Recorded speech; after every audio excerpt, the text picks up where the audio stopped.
Sebelumnya, setelah membuat Zai Xing terpojokkan oleh Xiaoyan, dia mulai menggabungkan 4 api surgawi untuk menciptakan teratai api penghancur. Zai Xing secara alami ketakutan, dia berusaha menggagalkan serangan pamungkas Xiaoyan. Tetapi di saat Zai Xing akan meraih tubuhnya, Xiaoyan mengeluarkan sayap pionik iblis surgawi dan dengan kecepatan tinggi menghindari Zai Xing. Semua orang juga terkejut, terutama kelompok Feng Qin'er. Segera dua pak tua mengenakan jubah putih keabu-abuan dengan sayap pionik melangkah keluar dari robekan ruang. Xiaoyan melihat keduanya saat dia berkata, "Daozun bintang 5, apakah ini bala bantuan dari suku pionik iblis surgawi?" Huang Xuan sengaja menunda waktu sampai kedatangan bala bantuan. Sayap tulang dan bahkan bau esensi dari suku pionik iblis surgawi. Bocah, keberanianmu sungguh hebat. Pak tua berjubah keabu-abuan melihat sayap tulang di punggung Xiaoyan. Tidak perlu banyak bicara, tangkap bocah ini, robek sayap tulangnya dan bawa dia kembali ke suku untuk dihukum. Kita akan menangkapnya, melumpuhkan kultivasinya dan membiarkan dia berlutut di makam leluhur seumur hidupnya. Tetua lain berkata dengan ekspresi dingin. Xiaoyan tanpa sadar tertawa saat dia mendengar kedua pak tua ini. Dia meringkuk tangannya dan 4 jenis api surgawi berkumpul. Setelah itu, membentuk teratai api yang sangat indah dengan cepat. Dengan kekuatan distributif menyebar. Kedua tetua dari suku pionik iblis surgawi terkejut ketika mereka merasakan penggabungan kekuatan 4 api surgawi dari lotus api di telapak tangan Xiaoyan. Xiaoyan melepaskan teratai api penghancur di tangannya. Melihat serangan mengerikan ini, dua pak tua itu menganggap remeh. Lonjakan Daoqi yang kuat melonjak keluar dari tubuh mereka berdua dan membentuk lonceng pionik iblis. Saat teratai api menabrak lonceng, suara benturan keras terjadi dengan kekuatan badai api penghancur seperti ombak besar menerjang mereka. Ekspresi kedua tetua itu tenggelam saat badai api yang menakutkan menyapu. Mereka membentuk segel secepat kilat dan lonceng berubah menjadi besar di udara, menutupi badai api yang melanda. Di saat yang sama, energi badai api bertabrakan dengan keras ke berbagai dinding dengan suara guntur bergema di telinga semua orang dan langsung menjauh saking takutnya. Badai api yang menakutkan menyebar di dalam lonceng pionik iblis sampai retakan menyebar muncul. Ekspresi dua tetua pionik iblis surgawi tercengang melihat retakan dan tekanan kuat ini. Xiaoyan tersenyum sinis, tangannya terkepal saat dia berkata, "Hancur." Teratai api langsung meledak sepenuhnya. Badai api bertabrakan dengan liar di bel yang sangat besar, memancarkan suara gempa bumi yang memekakkan telinga. Pada saat yang sama, mendobrak lonceng sebelum hancur seketika. Kedua tetua suku pionik iblis surgawi terpukul mundur dan memuntahkan darah. Setelah menstabilkan tubuhnya, mereka mengejek teknik Xiaoyan murahan. Tetapi mereka menyembunyikan kedua tangan mereka di belakang dengan kondisi bergetar hebat. Melihat sikap mereka berdua, Zai Xing melontarkan kata-kata mutiara. Dengan pengalamannya, dia secara alami dapat merasakan bahwa kedua orang pak tua ini telah menderita kerugian tersembunyi. Xiaoyan tersenyum melihat keduanya dan berkata, "Kalian berdua apakah merasa tidak enak badan?"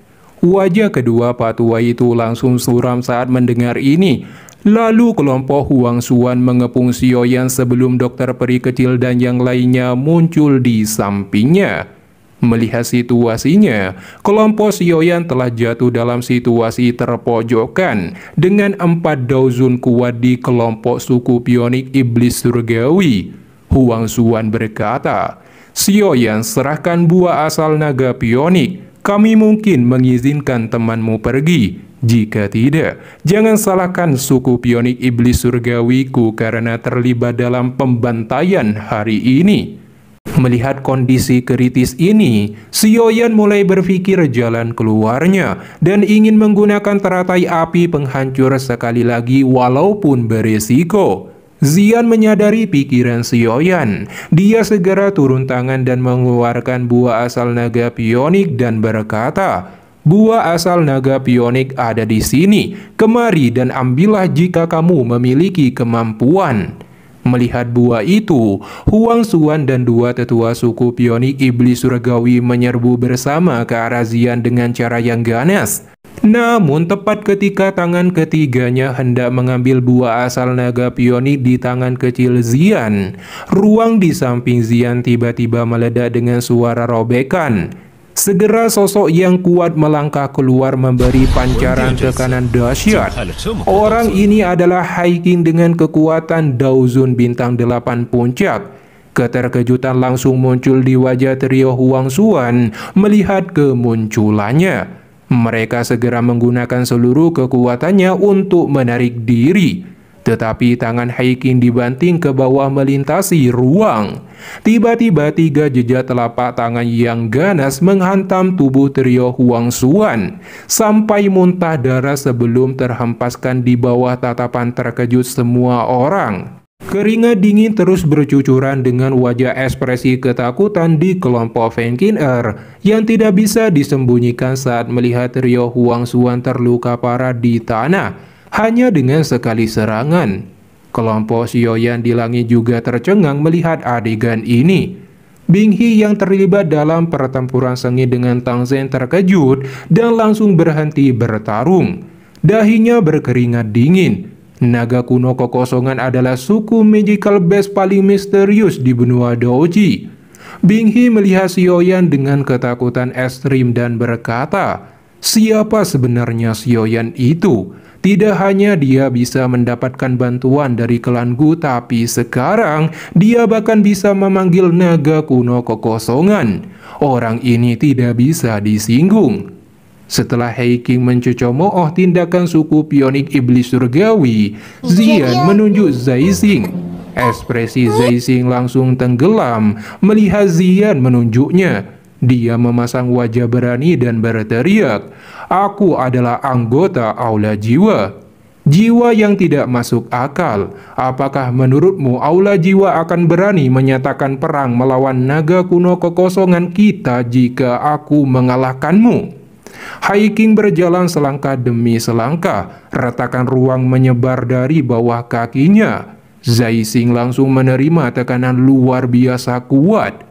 Zai Xing menggunakan seluruh kekuatannya untuk melepaskan diri untuk kabur. Tetapi Hai King langsung melambaikan tangannya dan sebuah telapak tangan besar keluar menampar pipi Zai Xing hingga memuntahkan darah sebelum tubuhnya terhempas jauh dan menabrak dinding. Setelah memukuli Zai Xing, Xian memperkenalkan Hai King pada Sioyan dan kelompoknya. Sioyan secara alami memberi hormat. Hai King berkata, "Kamu Sioyan, keturunan Xio Xuan. Tidak disangka klan Xiu masih bisa menghasilkan orang seperti ini. Memang layak untuk menjadi salah satu dari 8 klan kuno." Sioyan terkejut mendengar nama Xio Xuan, 8 klan kuno. Xio Xuan nenek moyang paling menonjol dari klan Xiu. Namun dia sedikit bingung dengan istilah 8 klan kuno.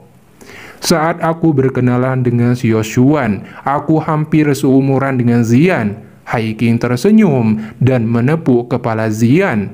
Namun dia tidak menjawab pertanyaan tersebut dan mengajak kelompok Sioyan pergi dari aula utama. Dia melambaikan tangannya. Ruang kosong di depannya juga membentuk garis retakan ruang. Setelah itu dia memimpin untuk melangkah ke dalamnya. Di depan banyak tatapan. Dengan ini juga, perjalanan di reruntuhan kuno berakhir dengan sukses. Sekarang anggota suku Pionik Iblis Surgawi kembali dengan tangan kosong. Zai Xing sebelum pergi melihat ke arah Sioyan menghilang dan berkata, Xiaoyan, tunggu saja, kita akan segera bertemu lagi. Pada saat itu, kamu dan pavilion bintang jatuh akan hancur. Di sisi lain, ruang di puncak pegunungan tulang pecah. Haiking dan kelompok Xiaoyan keluar dari dalam sana. Lalu Haiking memberitahu Xiaoyan harus pergi membawa Xian, karena dengan kekuatannya saat ini akan menjadi beban bagi Xiaoyan. Xian perlu menyelesaikan warisan naga kuno kekosongannya, dan terutama menyerap buah asal naga pionik. Baru setelah itu, Xian dapat keluar bertemu Xiaoyan kembali, bahkan membantunya. Meski Xian enggan kembali, tetapi dia tidak bisa berbuat apa-apa karena ini adalah perintah para tetua klan. Sebelum pergi, Xiaoyan memberikan botol yang berisikan cemilan bagi Xian. Xian berkata dengan serius, "Xiaoyan, aku pasti akan lebih kuat darimu saat aku keluar lagi. Pada saat itu, kamu harus membuat pil untukku setiap hari untuk dimakan." Xian tertawa dengan manis. Lalu, Xian, Xiaozang, dan Haiking berpisah dengan kelompok Xiaoyan melalui retakan ruang. Xiaoyan cukup sedih melihat Xian telah pergi sebelum berkata, "Ayo pergi, kita telah menyelesaikan misi dengan sukses kali ini.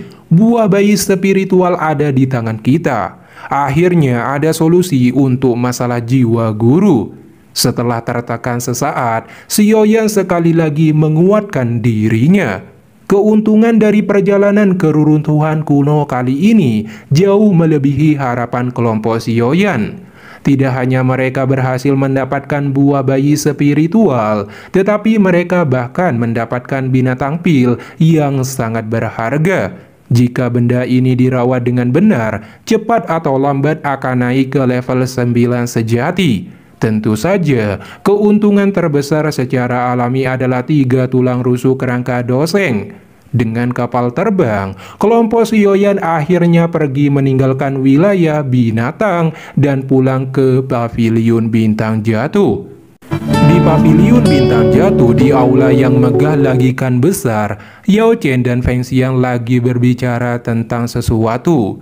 Feng Xian memberitahu Yao Chen selama bisa memulihkan kekuatannya, beberapa iblis tua yang telah menjalin hubungan baik dengan Yao Chen sebelumnya bersedia bergabung dengan pavilion bintang jatuh. Yao Chen tersenyum. "Jika aku bisa memulihkan kekuatan puncakku, pavilion bintang jatuh akan memiliki kekuatan yang harus dianggap serius oleh aula jiwa. Ini telah menjadi periode waktu sejak kelompok Xiaoyan menuju ke wilayah binatang. Aku ingin tahu apakah buah bayi spiritual telah diperoleh. Cukup banyak ahli yang tertarik pada reruntuhan kali ini." "Kamu bisa yakin?" Yao Chen tersenyum saat membuka matanya, melihat ke arah pintu masuk pavilion bintang jatuh. Fluktuasi ruang tiba-tiba muncul dengan keluarnya kapal terbang yang mengangkut Xiaoyan dan kelompoknya. Feng Xian berkata, "Pak Tua, selamat. Harapanmu akan segera terpenuhi. Kamu telah menemukan murid yang baik." Tubuh Yao Chen dan Feng Xian secara bersamaan menghilang dan muncul di luar menyambut kedatangan mereka. Lalu Xiaoyan mengeluarkan kotak berisikan buah bayi spiritual yang memancarkan cahaya keemasan. Ini memang buah bayi spiritual. Selain itu, ini adalah buah bayi jiwa kelas emas kualitas terbaik. Yao Chen terkejut saat dia berkata, "Dengan buah bayi spiritual ini, semua esensi aura spiritual Yao Chen yang telah hilang akan sepenuhnya terisi kembali. Guru, kamu harus melakukan pelatihan tertutup hari ini dan mencoba mengisi kembali esensi spiritual secepat mungkin. Dengan begitu kita bisa mulai memurnikan tubuh." Xiaoyan berkata. Yao Chen mengangguk dan berkata, "Bocah, apakah kamu merindukan ayahmu?" Xiaoyan terkejut saat mendengar Yao Chen tiba-tiba berbicara tentang hal ini. Segera dia terdiam sejenak. "Aku akan menyelamatkan ayah. Ini adalah janjiku pada kakak pertama dan kedua. Aku tidak punya wajah untuk kembali dan melihat mereka jika aku tidak bisa menyelamatkan ayah. Guru akan membantumu, bahkan jika harganya adalah nyawaku ini." Yao Chen dengan lembut menepuk bahu Xiaoyan dan tertawa. Jika ayahmu mengetahui bahwa anaknya sudah menjadi ahli kuat, dia akan sangat bahagia. Xiaoyan tersenyum dan bertanya, apakah guru mengetahui di mana ayah dipenjara di dataran tengah? Yao Chen memberitahu Xiaoyan bahwa dia tidak yakin, tapi menurut informasi yang dia peroleh selama di penjara oleh Aula Jiwa, bagi Aula Jiwa nyawa ayahnya tidak berharga, karena giok kaisar kuno Tausi yang menjadi landasan bagi mereka menahannya. Aula Jiwa juga memiliki alam yang disebut alam jiwa, tempat ayah Xiaoyan ditahan. Untuk keberadaan wilayah alam jiwa, Yao Chen tidak tahu. Selain itu, sejak zaman kuno, Aula Jiwa memiliki sebutan klan Hun. Sun Er seharusnya memiliki berita tentang alam jiwa ini. Setelah mendengar berita ini, Xiaoyan berkata, ayah, tidak peduli seberapa kuat Aula Jiwa, aku tetap akan menyelamatkanmu, tunggu aku. Yao Chen segera melakukan pelatihan tertutup dan mulai menyerap esensi buah jiwa untuk memulihkan esensi aura spiritualnya dan mendapatkan kembali kekuatan puncaknya. Setelah Yao Chen melakukan pelatihan, Xiaoyan mulai persiapan mengeluarkan racun di dalam tubuh King Ling. Dia mempersiapkan kolam air jernih dan beberapa bahan obat bubuk dan cairan yang segera dimasukkan ke dalam air. Lalu menuangkan cairan perak dari sebuah botol ke dalam air, dan tambahan terakhir adalah darah dari binatang pil yang segera jatuh ke dalam air. Sekarang persiapan telah selesai. Xiaoyan menyuruh King Ling memasuki kolam air dan menyerap semua kekuatan obat. Jika berhasil, King Ling dapat menstabilkan kekuatan Daozun di tingkat bintang 1. Lalu King Ling memasuki kolam yang dipenuhi obat dan mulai memasuki kondisi pelatihan untuk menyerap kekuatan obat. Rasa sakit secara bertahap dialami oleh King Ling, bahkan berteriak. Tiba-tiba, kabut hijau keluar dari dalam tato di tubuh punggung King Ling, dan itu berubah menjadi jiwa ular surga kuno berkepala 9. Ekspresi Xiaoyan tercengang melihat jiwa ular surga kuno yang menatapnya dengan dingin dan akan menyerangnya. Tetapi King Ling segera membuka matanya dan menghentikan jiwa ular surga kunonya yang segera kembali memasuki tubuhnya. Sekarang racun di tubuh King Ling telah berhasil dikeluarkan. Kekuatan King Ling juga stabil di Daozun bintang 1. Jika dia menggunakan mata bunga ular 3 giok hijau, King Ling akan bisa mengendalikan kekuatan jiwa ular surga kuno, dan kekuatannya bisa mencapai kekuatan Daozun bintang 4. Di waktu yang sama, Yao Chen membuka matanya diikuti kekuatan spiritual yang luas dan kuat menyebar dari tubuhnya, menandakan telah berhasil memulihkan kekuatan spiritualnya hingga puncaknya. Lalu Xiaoyan bertanya tentang memurnikan tubuhnya. Yao Chen berkata, memurnikan tubuh masih membutuhkan berbagai bahan berbeda. Guru bisa yakin, murid ini telah mengumpulkan semua bahan ini selama bertahun-tahun ini. Xiaoyan tersenyum saat dia berkata dan mengeluarkan pil obat penyatuan darah tumbuh tulang tingkat 8 5 warna. Xiaoyan juga mengeluarkan darah pionik iblis surgawi dan 1 kerangka Dozong. Namun untuk kerangka, Feng Xian mengeluarkan kerangka Daozun bintang 4 yang merupakan musuh besarnya dulu. Dengan 3 bahan ini, Xiaoyan dapat membangkitkan Yao Chen dan memulihkan kekuatannya ke puncaknya lagi, bahkan mampu menerobos ke kelas Dao Sheng. Karena semua bahan sudah terkumpul, hari kebangkitan Yao Lao sudah di depan mata yang akan dilaksanakan pada episode selanjutnya. Setelah itu Xiaoyan kembali ke kamarnya dan mengeluarkan 3 tulang rusuk kerangka Doseng. Xiaoyan menyelimuti 3 tulang rusuk dengan api surgawi untuk menghilangkan segel di permukaan tulang. Di bawah temperatur suhu tinggi api surgawi, tulang rusuk akhirnya hancur dan cairan keemasan melayang di udara. Xiaoyan menyentuh dengan jarinya.